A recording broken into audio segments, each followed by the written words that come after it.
Es un placer verlos aquí reunidos nuevamente a mitad de semana, amén. Venimos a recargar baterías en esta iglesia de los días miércoles. Culto de oración y formación, amén. Le damos gracias al Señor primeramente por haber transitado este día bajo su bendición, bajo su guianza, bajo su protección y haber llegado aquí a nuestra iglesia, a nuestro lugar de congregación, para exaltarlo, para alabarlo, para alimentarnos de su palabra, amén. Y bueno, sin más preámbulos, como dijo el hermano Jorge, hoy empezamos un nuevo expositor, un nuevo instructor, que se llama Perspectiva Cristiana del libro de Deuteronomio, amén. Y bueno, se supone que esto se hubiese iniciado en el mes de julio, es el tercer trimestre, perdón, pero bueno, ya estamos un poco adentrados en agosto y bueno, vamos corriendo con este manual, amén. Y yo sé que bueno, muchos de nosotros cuando nos mencionan los libros del Pentateuco, sobre todo Números, Levítico, Deuteronomio, como que nos colocamos como Eutico, amén. ¿Está en la historia de Eutico? ¿No saben? El que estaba en el aposento alto cuando Pablo estaba predicando y se estaba quedando dormido y se fue. A veces estos libros generan eso, ¿cierto? Pero leyendo el leccionario me di cuenta de que nos vamos a gozar con él, porque el Señor nos va a dar otra perspectiva, como el nombre lo dice, para ver este libro. Y ya ustedes van a ver a medida que se desarrolle, sobre todo este libro de Deuteronomio, de verdad que es bastante rico, como es toda la palabra, porque es palabra del Señor, pero vamos a ver maravillas aquí en este libro, amén. Voy a iniciar haciendo una oración, pueden quedarse allí en el lugar que están, inclinen su rostro y cierren sus ojos. Padre, gracias te doy, Señor, por esta oportunidad de enseñar tu palabra, Señor. Te pido, Padre amado, que seas tú usando esta vasija de barro, Señor. Que yo sea lleno de tu Santo Espíritu, Señor, para poder hablar tu palabra, Padre amado. Tu palabra dice, Señor, que en vano trabajan los edificadores si tú no edificas, Señor. Aquí yo pongo los instrumentos, Señor, los materiales de construcción. Pero sé tú, excelso edificador, Señor, haciendo en cada uno de nosotros, Señor, que esta palabra, que esta semilla muera y dé frutos al 101% en nuestros corazones. En el nombre que es sobre todo nombre, en el nombre poderoso de Jesús. Amén y amén. Y bueno, sin más preámbulo, vamos directo a la materia. Amén. Vamos a Deuteronomio 4, capítulo 4, y vamos a repasar del 1 al 14.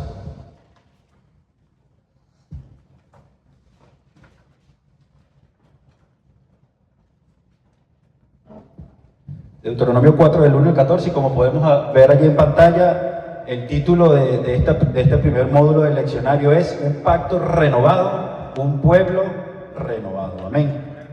Y es necesario para iniciar, para hacer un preámbulo del libro de Deuteronomio, vamos a conocerlo un poco. Amén. Y sabemos que el autor del libro es Moisés. Y el último capítulo, Josué.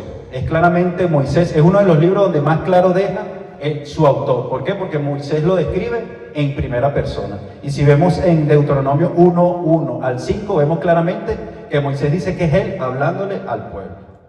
Otro aspecto importante es la fecha de su escritura, también está bastante clara, aproximadamente en el año 1406 a.C. Y los sucesos se dieron en un punto en que Moisés estaba por morir y se habían cumplido los 40 años del peregrinar del pueblo de Israel en el desierto. ¿Cuál es el lugar de los eventos? ¿Dónde se desarrolla este discurso, esta disertación que da Moisés en el libro? Se desarrolla en la entrada sureste, en las llanuras de Moab, para ingresar a la tierra prometida. Ya ellos estaban allí, ya ellos le estaba pegando la brisa de la tierra prometida, ya la podían sentir, podían ver a lo lejos que allá estaba su promesa, por la que tanto estaban esperando. Y también podemos ver que el significado de la palabra en hebreo es la palabra devarim, que significa palabras. Porque los hebreos, los judíos, acostumbraban a usar las primeras palabras de los libros para darle título a los libros. Y por eso es que se llama palabra, porque si usted va al comienzo, ¿qué dice? Estas son las palabras. El griego Deuteronomión significa segunda ley, y de ahí es donde se deriva la palabra Deuteronomio, que es segunda ley. Eso es lo que significa. Es como que es una ley dada ya a la primera ley, pero cuando repasamos el libro vemos que no es tan así. Y de hecho, algunos rabinos lo llamaron Mishnet HaTorah, que es repetición de la ley, o reexhortación, o recordatorio de la ley. Yo creo que este es un nombre que también se ajusta bastante bien al libro de Deuteronomio. Y bueno, tiene muchas generalidades, muchas características. Es un libro muy rico en características, tiene muchas particularidades.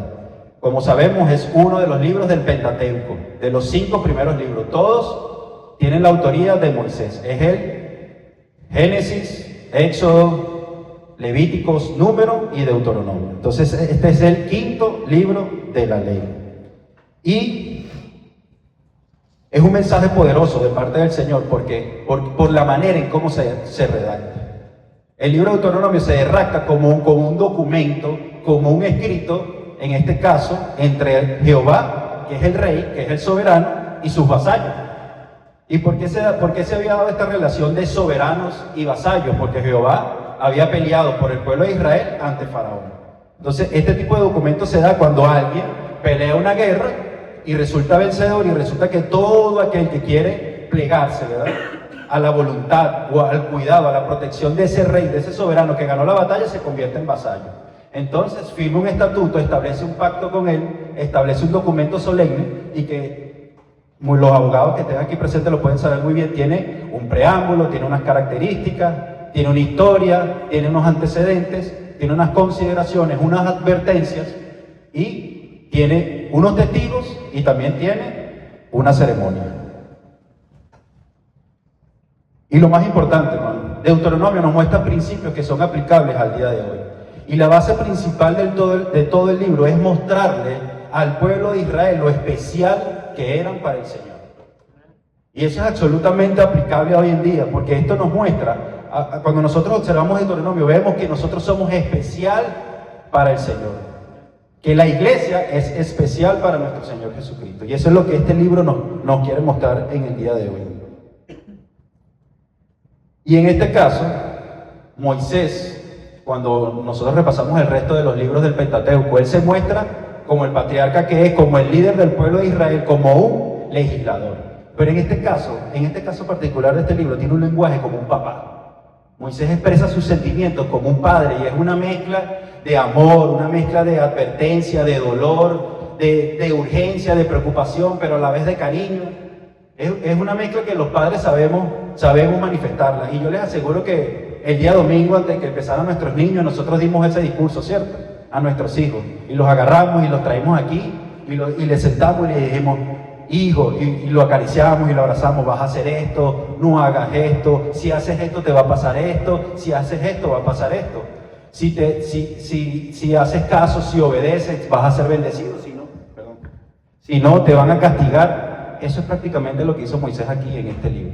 Porque el contexto de este libro, ¿a quién le está hablando Moisés? Es a la nueva generación de los hijos de Israel. Recuerden que en este momento de la historia de Israel, toda esa generación que salió de Egipto había fallecido, a excepción de Caleb, Josué, el sumo sacerdote Eleazar, por supuesto, y Moisés, que quedaba en ese momento, pero ya el Señor le había revelado que no iba a entrar a la tierra prometida. Entonces imagínense ustedes la carga emocional que tenía Moisés en ese momento, saber que ya él iba a morir, que no iba a entrar a la tierra prometida, pero a la vez tenía que darle ese discurso como padre a los hijos de Israel que se preparaban a entrar a la tierra prometida.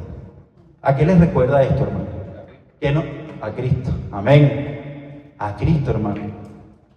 Nos recuerda esos momentos, esos últimos momentos cuando el Señor ya sabía que su hora había llegado. Y esa angustia que lo acobijaba, pero también ese sentimiento de amor, de preocupación, de que los iba a dejar, pero sabía que a pesar de que los iba a dejar, ellos iban a estar mejor.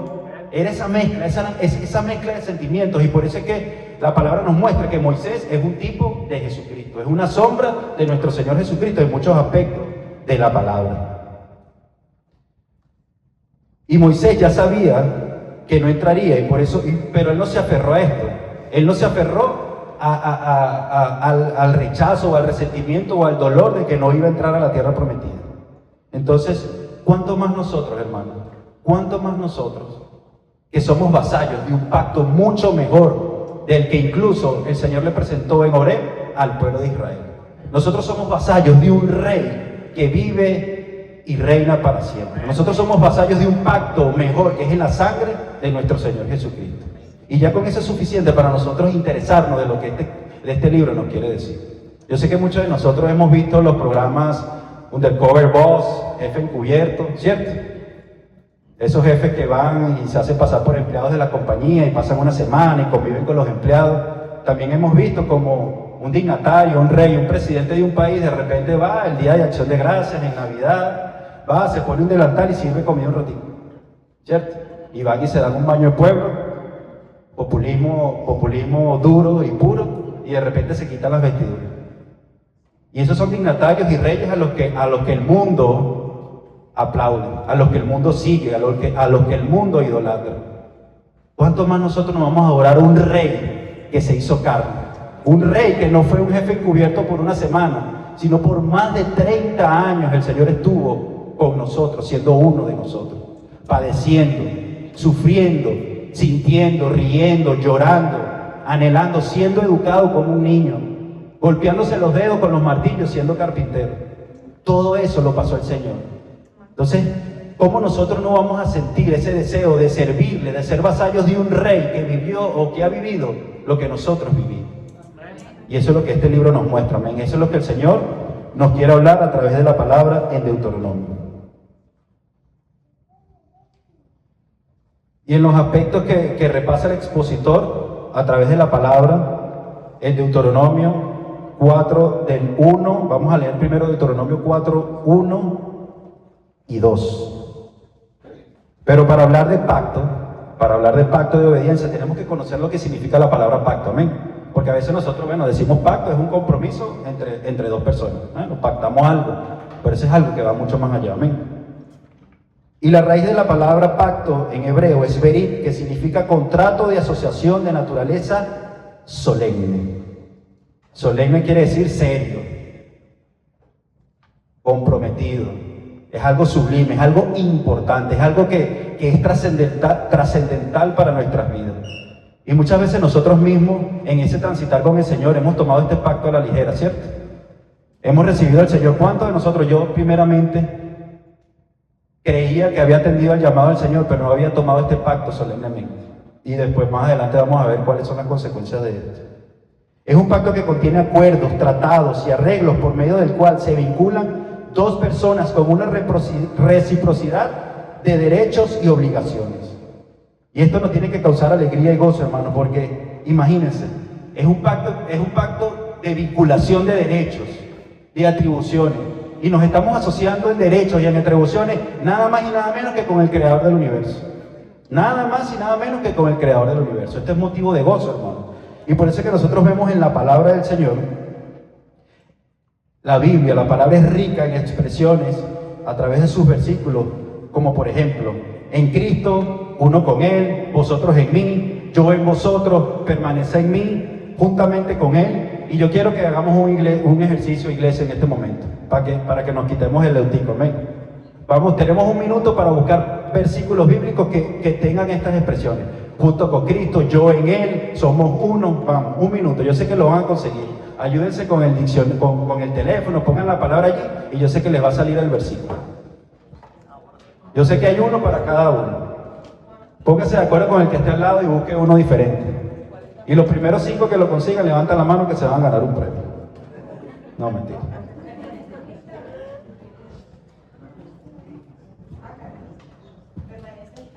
Cualquier expresión que marque un vínculo de nosotros con el Señor. Yo en Él, Él en mí, vosotros. Yo le voy a poner un ejemplo. Gálatas 2:20. Ajá. Juan 15. Ajá. Juan 15:4, permanecer en mí y yo en vosotros. Amén. ¿Quién más tiene? Víctor tiene uno. Juan 17, que dice, para que todos sean uno, como tú, oh Padre, en mí y yo en ti. Amén. Y ellos sean unos en nosotros, para que el mundo crea que tú me envías. Así es, amén. Ya van 2. Amén. ¿Quién más? Pienso que entendí la pregunta bien. Son, el Señor es mi luz y mi salvación. De quien temeré, que es la fortaleza de mi vida, de quien ante voy a. Amén. Claro que sí. ¿Quién más? Gabriel. Primera de Colosenses Colosenses 1:27, a quienes Dios quiso dar a conocer las riquezas de la gloria de este misterio entre los gentiles, que es Cristo en vosotros, la esperanza de gloria. Amén, Cristo en vosotros, amén. ¿Quién más? ¿Quién más? Juan 15:4, permaneced en mí y yo en vosotros, como el pámpano no puede llevar fruto por sí mismo, y si no permanece en la vid, así tampoco vosotros, si no permanecéis en mí. Amén. Uno más, el último, para cerrar. Segunda de Corintios 5:17, si alguno está en Cristo, nueva criatura es, las cosas viejas pasaron y aquí todas son hechas nuevas. Amén, amén. Y yo voy a cerrar con Gálatas 2:20. Con Cristo estamos juntamente crucificados. Y ya no vivimos nosotros, sino vive Cristo en nosotros. Y lo que vivimos en la carne, lo vivimos en la fe del Hijo del Hombre. Amén. Y qué hermoso, hermano, qué hermoso es que la palabra, y si hacemos esto el domingo, que hay más personas en la iglesia, todas las personas van a poder conseguir un versículo que nos vincule con el Señor, que nos diga que somos uno en Él. Esa es la expresión, eso es lo que está en su palabra, que nos muestra que estamos vinculados a Él. Amén. Y vamos a repasar Deuteronomio 4, 1 y 2. Y el primer principio que el expositor nos enseña es escuchando y obedeciendo. Escuchando y obedeciendo. A ver, un hermano que pueda leer Deuteronomio 4, 1 y 2. Amén. Amén. Ahora pues, oh Israel, oye los estatutos y decretos que yo os enseño, para que los ejecutéis y viváis, y entréis y poseáis la tierra que Jehová, el Dios de vuestros padres, os da. No añadiréis a la palabra que yo os mando, ni disminuiréis de ella, para que guardéis los mandamientos de Jehová, vuestro Dios, que yo os ordeno. Amén. Y vemos cómo el expositor usa escuchando y obedeciendo. Son dos verbos que están en presente continuo. Esto quiere decir que es una acción que se está ejecutando. Entonces, bueno, él nos dice cómo escuchando y obedeciendo. Yo no sé si, creo que en los países de Centroamérica, en Venezuela hay una expresión que se dice cayendo y corriendo. Cayendo y corriendo. Esto es exactamente lo que el expositor, y a través de la palabra que Moisés le quiere transmitir al pueblo de Israel, es exactamente esto. Fíjense que él empieza con un ahora pues. Y esto es porque él, en el capítulo 3, que no es objeto del estudio, pero lo invito a que lo repase, él empieza hablando de la historia del pueblo de Israel, de lo que el Señor hizo, una parte, no completa. Y me imagino que el pueblo estaba allí embelesado, escuchando la historia, maravillado. Eran los jóvenes, algunos de ellos quizás estaban muy pequeños cuando atravesaron el Mar Rojo. A lo mejor estaban pequeños cuando el Señor endulzó las aguas amargas de Mara. Estaban muy pequeños para ver el agua brotando. Quizás algunos vieron cuando las serpientes hirieron al pueblo de Israel. Vieron muchos eventos, tanto buenos como no tan buenos. Amén. Y estaban allí expectantes, escuchando a Moisés, escuchando al libertador de su pueblo. Y de repente viene Moisés y lo despierta y le dice, bueno, ustedes escucharon esto, ahora pues. Y esta expresión, hermano, es el pistoletazo de salida, es la bandera verde que el Señor le da a través de Moisés al pueblo, para que una vez que ellos recuerden eso, se pongan por obra. ¿Y qué nos quiere decir el Señor con esto? Que Él nos demanda en este momento, hermano, que nosotros nos pongamos manos a la obra en lo que estamos escuchando. Nada hacemos con escuchar palabra, y escuchar palabra, y escuchar la palabra si no la ponemos por obra. Como dice Santiago 1:2, seamos hacedores de la palabra y no oidores olvidadizos. Así que a medida que vamos escuchando, vamos haciendo, que vamos escuchando, vamos obedeciendo. Porque esta es la única manera en que nosotros vamos a vivir una vida plena, en todos los aspectos, espiritual, familiar, laboral, donde sea, hermano. Porque a medida que nosotros estamos aplicando lo que vamos aprendiendo en la palabra, se va acortando la brecha al enemigo, se va acortando ese espacio que le permite al enemigo meterse. Porque de nosotros inmediatamente estamos accionando en el obrar del Señor, estamos accionando en lo que Él demanda para nosotros. La palabra escuchada y meditada y discernida cada día nos tiene que interpelar a ejecutar en el menor tiempo posible. No podemos retardar o estirar su cumplimiento. Moisés de Deuteronomio le recuerda a Israel el principio el cual debían vivir en Canaán, donde seguirían librando batallas. ¿Acaso nosotros no seguimos librando batallas hoy en día? ¿No seguimos enfrentando dificultades? Pero se trata de esto, hermano. La palabra de Dios en Eclesiastés 12:11 dice que las palabras de los sabios son como aguijones. Y como clavos hincados las palabras dadas por los maestros de las congregaciones, por los pastores. O sea, que cada vez que nuestro pastor se para aquí y da la palabra, tiene que ser para nosotros como un clavo hincado que se clava en nuestro pecado, que se clava en las circunstancias que nosotros sabemos, en las que el Señor nos está hablando y no estamos ejecutando, no estamos clavando ese clavo. Eso es lo que el Señor le estaba demandando en este momento al pueblo de Israel, que ejecutaran, que colocaran ese clavo. Si yo escuché palabra hoy, el domingo, bajo construcción, el fundamento, la edificación, yo tengo que ver en qué área de mi vida yo no estoy edificando y poner de una vez por obra. Porque eso se olvida, si retardamos se olvida, y era lo que le pasaba siempre al pueblo de Israel, olvidaba las maravillas del Señor, no las repasaban, no las recordaban. Y para eso Moisés constantemente, es una constante de Moisés, también lo hacía Josué, recordar, porque de eso se trata, de que recordemos las maravillas que el Señor ha hecho en nuestras vidas, de que recordemos de dónde el Señor nos ha rescatado, que recordemos lo que nos ha dado, que recordemos las promesas que Él ya ha cumplido. Amén. Y también vemos en el verso número 2,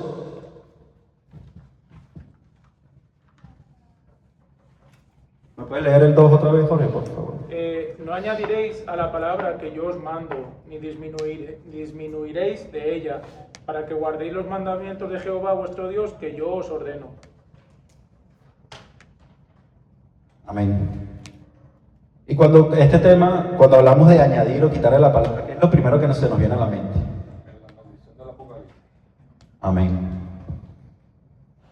¿Qué más? ¿Qué es lo primero qué ejemplo se nos viene a la mente? De la palabra. Un ejemplo de alguien que añadió a la palabra o que quitó la palabra. Hay muchos. Bueno, lo primero que se nos puede venir a la mente son los fariseos, ¿cierto? Hicieron los fariseos, añadieron más de 600 leyes orales a la Torá. Y eso es un ejemplo clásico de añadirle a la palabra. Pero no es solamente eso, hermano, no es tan obvio como añadirle de esa forma. Y el Señor lo dejó claro expresamente.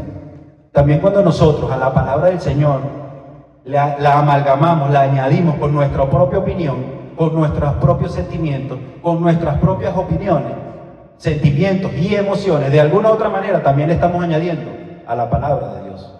Y lo estábamos discutiendo, Felipe, no sé si recuerdas el domingo cuando estábamos repasando el libro del autor de La presencia de Dios. Él habla de que hay una conciencia superior y él le llama la voluntad o la mente, le dice él, yo pienso que es el espíritu, que se sobrepone sobre el alma, que es el depositario de los sentimientos. Eso es lo que demanda el Señor con esta palabra. Por eso es que la palabra del Señor es viva y eficaz y es más cortante que espada de dos filos, que penetra hasta partir ¿qué? El alma y el espíritu. Entonces nosotros mismos debemos estar en la capacidad de ver la palabra de Dios objetivamente. Debemos de separarnos de nuestros sentimientos.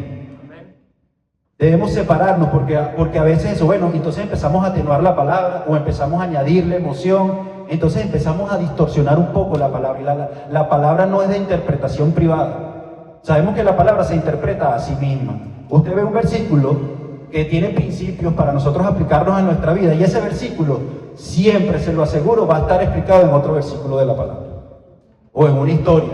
Si vemos muchos de los principios que Pablo enseñó a través de sus epístolas, muchos los vamos a ver en la vida de David, en la vida del pueblo de Israel como tal, en la vida de Salomón, en la vida de Daniel, en la vida de los apóstoles.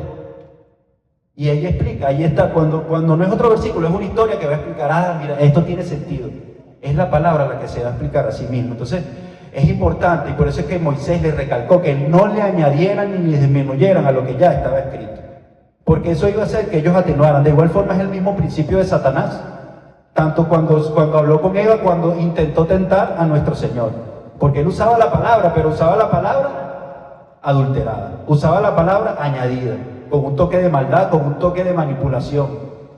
Y nosotros tenemos que aprender a reconocer eso. Cuando nosotros mismos incluso usamos la palabra para manipular. Así que veamos la palabra limpiamente como el Señor nos las muestra, como el Señor nos las enseña. Amén.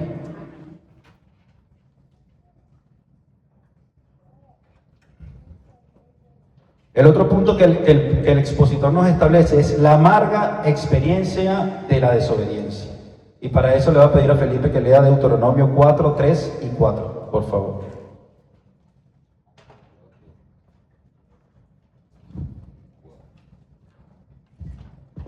Dice de la siguiente manera: vuestros ojos vieron lo que hizo Jehová con motivo de Baal Peor, que a todo hombre que fue en pos de Baal Peor destruyó Jehová tu Dios de en medio de ti.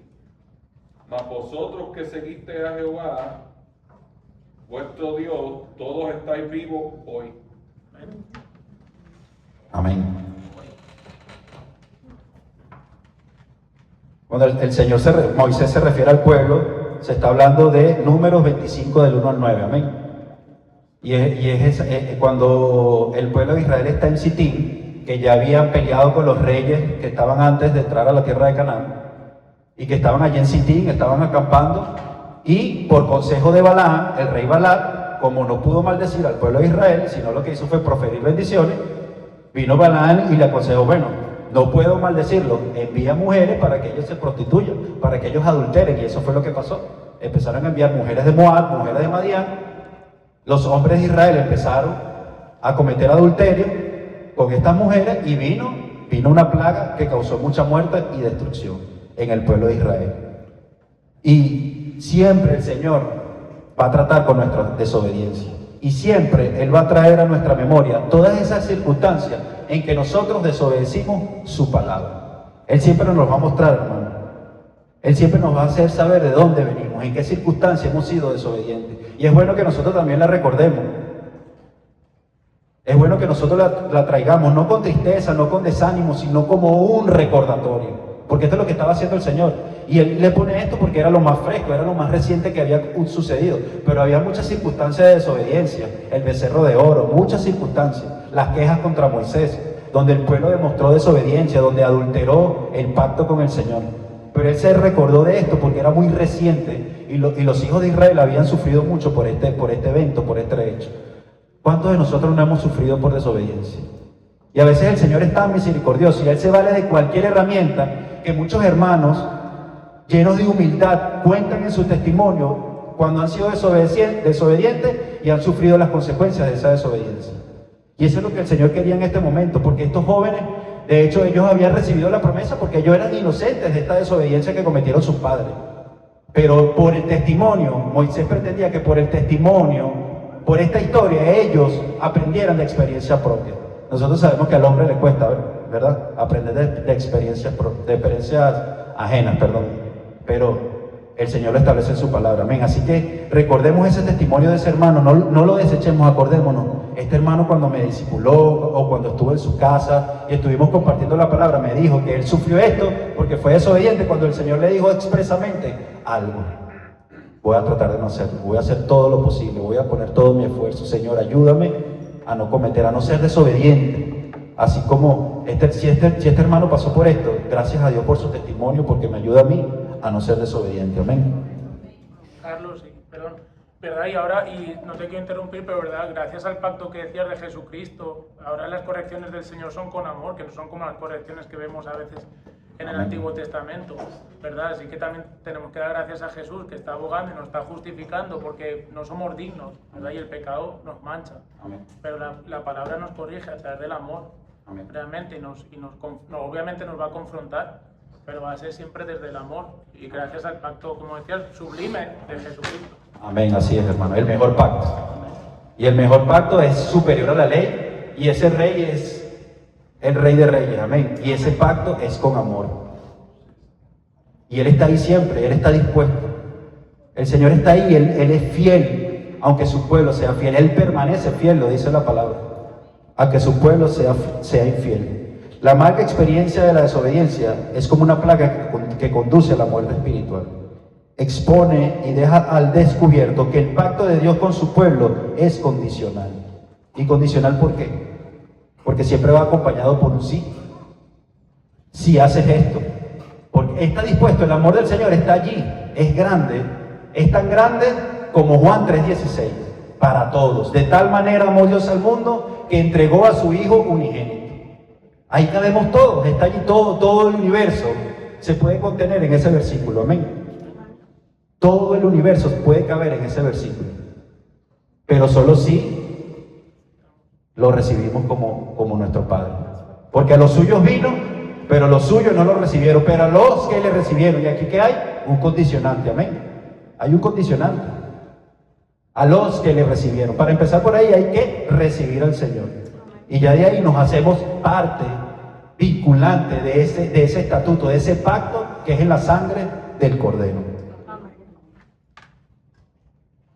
Entonces el Señor nos pregunta en este momento, hay sí del Señor, o sea, hay sí que tengo que hacer, sí, pero tengo que hacer esto que estoy postergando en mi vida. Hay cosas que estoy retrasando, que yo sé que son esos sí que me permiten tener acceso a la bendición del Señor que yo estoy postergando. El otro punto del expositor es la bendición de la obediencia. Y aquí nos vamos a apoyar, Felipe, en Deuteronomio 4, del 5 al 8. Por favor. Y dice, mirad, yo os he enseñado estatutos y decretos como Jehová, mi Dios, me mandó, para que hagáis así en medio de la tierra en la cual entráis para tomar posesión de ella. Guardadlos pues y ponedlos por obra, porque esta es vuestra sabiduría y vuestra inteligencia ante los ojos de los pueblos, los cuales oirán todos estos estatutos y dirán, ciertamente pueblo sabio y entendido, nación grande es esta. Porque ¿qué nación grande hay que tenga dioses tan cercanos a ellos como lo está Jehová nuestro Dios en todo cuanto le pedimos? ¿Y qué nación grande hay que tenga estatutos y juicios justos como es toda esta ley que yo pongo hoy delante de vosotros? Amén. Qué palabra tan hermosa, amén. Y voy a volver al ejemplo del discurso del inicio de clase, amén. Nosotros, bueno, María y yo fuimos a acompañar a la niña y casi que nos metimos al salón y nos sentábamos allí y nos hacíamos los tontos y pasábamos la clase. Y a veces nosotros queremos eso, amén. Queremos ir con nuestros niños, queremos ir y llevarlos y pasar toda la clase y salir con ellos y ir a todas las actividades, amén. Pero aquí el Señor, Moisés dice, mira, te di los estatutos, o sea, pero no puedo, no me corresponde a mí seguir ese transitar contigo, seguir ese caminar contigo, pero pon en práctica, guarda la palabra, pon por obra los estatutos y los decretos, porque eso será luz ante los pueblos. Y qué palabra tan maravillosa, hermano. O sea, el Señor quería que el pueblo de Israel cumpliera a cabalidad. O sea, imagínense, esto era algo innovador para ese tiempo. O sea, si ustedes pueden ver la palabra y muchos documentales, muchas series, películas que hablan de este tiempo, ve lo incivilizado que eran los pueblos de Canaán, ¿cierto? Eran bárbaros, salvajes. Cometían cualquier clase de inmoralidad, de perversión. Y el Señor quería que ellos fueran luz en medio de eso, que ellos vieran, que ellos pudieran ver, que ellos tenían un Dios poderoso y que ellos eran un pueblo que creía en ese Dios. Y a pesar de que las instrucciones del Señor eran acabar, arrasar con todas esas naciones de Canaán, también vemos ejemplos de las personas que depositaron su fe en el Señor, a pesar de que eran extranjeros, Él los recibió en su pueblo. Y yo sé que en las últimas, todo el que creyera en el Señor iba a poder pertenecer, ser adoptado en el pueblo de Israel, así como fue el caso de Rahab, que ella creyó en Jericó, fue la única de Jericó que se salvó, ella y su familia. Y esta era la idea, mira, yo quiero que las personas que están ahí vean que hay un Dios poderoso. Yo quiero que las personas que van a ganar vean que ustedes son los ojos, que la sabiduría, que la inteligencia es a los ojos de ellos. Y que no hay un Dios tan grande y tan cerca. O sea, el Señor quería, Moisés quería que ellos le mostraran a los habitantes de la tierra de Canaán que no había otro Dios que pudiera estar tan cerca como el Dios de Israel, el Dios de Abraham, el Dios de Isaac, estaba con su pueblo. Y ya el pueblo de Israel lo sabía, porque ve la columna de nube, la columna de fuego y todo lo que el Señor hizo a lo largo del desierto. Pero ahora Él quería que los pueblos vieran al Dios al que ellos le estaban sirviendo. ¿Y cuánto más nosotros, hermanos, que tenemos tan cerca, pero tan cerca al Señor que está dentro de nosotros? O sea, Dios está tan cerca de nosotros que está adentro. Él no está al frente como una columna de humo, de nube, no está como una columna de fuego, está adentro en el Espíritu Santo. Es un Dios tan cercano que mora en cada uno de nosotros. Y eso definitivamente nos tiene que hacer que nosotros seamos luz a donde quiera que vayamos. Que así como queremos entrar con nuestros hijos, pero no podemos, bueno, cumple los estatutos y sé luz en tu aula de clases. Sé luz, no importa tu edad, no tengas en poco tu juventud, sé luz. Ellos eran jóvenes, eran la generación reciente, pero ellos le estaban diciendo, sean luz. ¿Ya ven por qué hay tanta carga paternal en este mensaje? Porque era eso, eran los jóvenes que iban a poseer la tierra. Sean luz, no importa que sean jóvenes de familia de fe, sean luz. Niños, nuestros niños de familia de fe, sean luz. Y que guarden los decretos y los estatutos de nuestro Señor.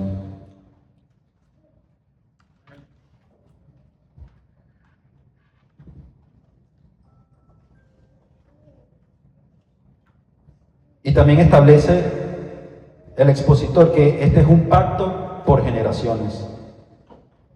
Y vamos a leer Deuteronomio. Alguien que pueda leer Deuteronomio 4 del 9 al 13. Por tanto, guárdate y guarda tu alma con diligencia, para que no te olvides de las cosas que tus ojos han visto, ni se aparten de tu corazón todos los días de tu vida. Antes bien, las enseñarás a tus hijos y a los hijos de tus hijos. El día que estuviste delante de Jehová tu Dios en Horeb, cuando Jehová me dijo, reúneme al pueblo para que yo les haga oír mis palabras, las cuales aprenderán para temerme todos los días que vivieren sobre la tierra, y las enseñarán a sus hijos. Hasta el 14. Hasta el 13. Y os acercasteis y os pusisteis al pie del monte, y el monte ardía en fuego hasta en medio de los cielos con tinieblas, nube y oscuridad. Y habló Jehová con vosotros en medio del fuego.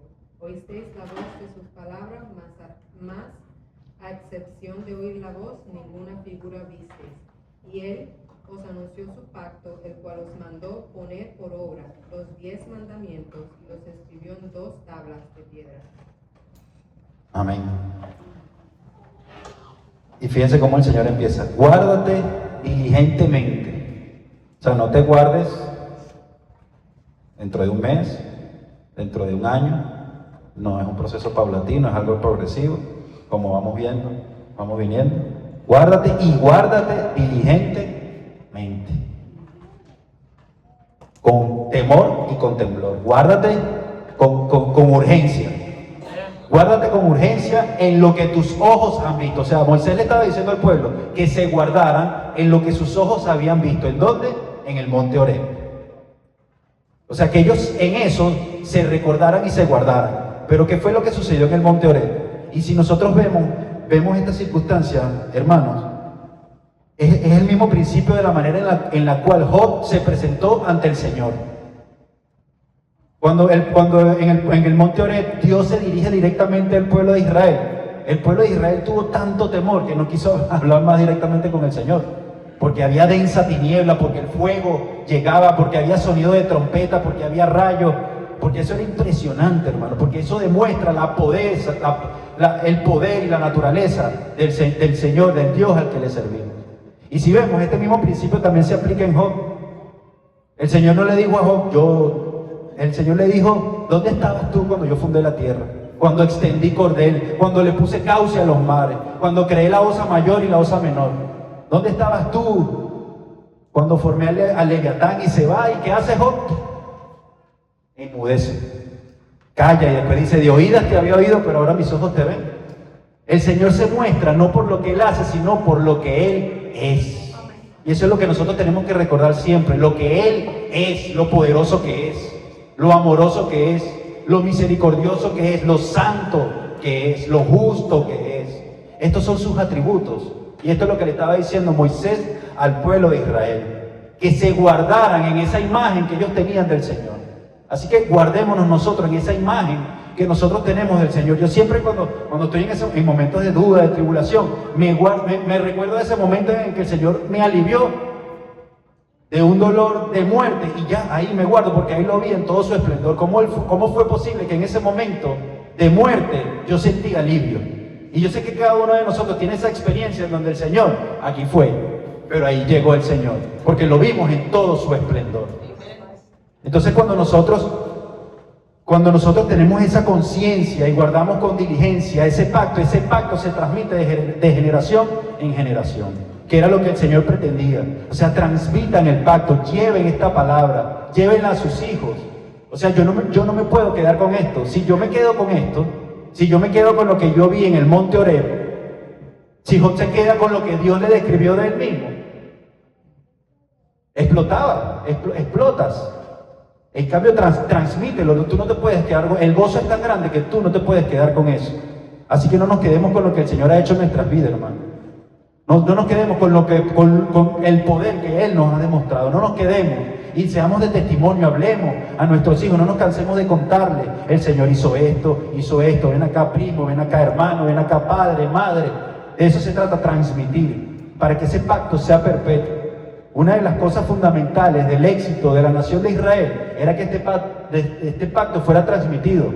Y ellos eran muy buenos transmitiendo la historia, su historia, pero no eran obedientes, no transmitían ese sentimiento de obediencia, porque no se guardaban diligentemente lo que sus ojos habían visto. Porque si yo me guardo diligentemente en el poder de ese Dios, a mí no se me va a ocurrir desobedecerlo, porque sé que es poderoso, amén.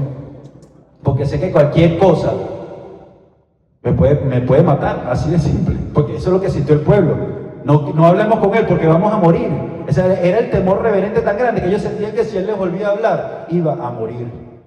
Y como dijo el hermano Jorge, es morir por dolor de haber pecado, de haberle fallado a ese Señor, al Señor que con tan grande acto de amor entregó su vida en la cruz del Calvario.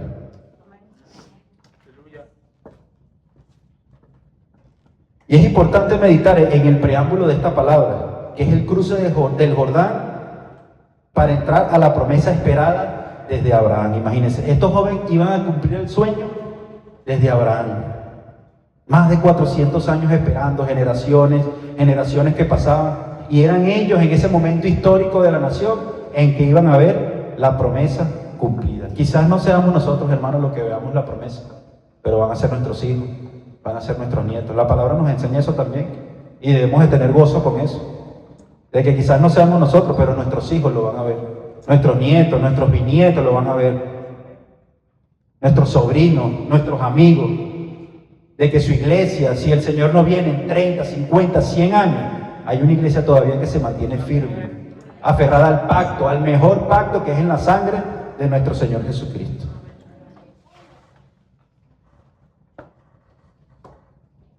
Y en este caso,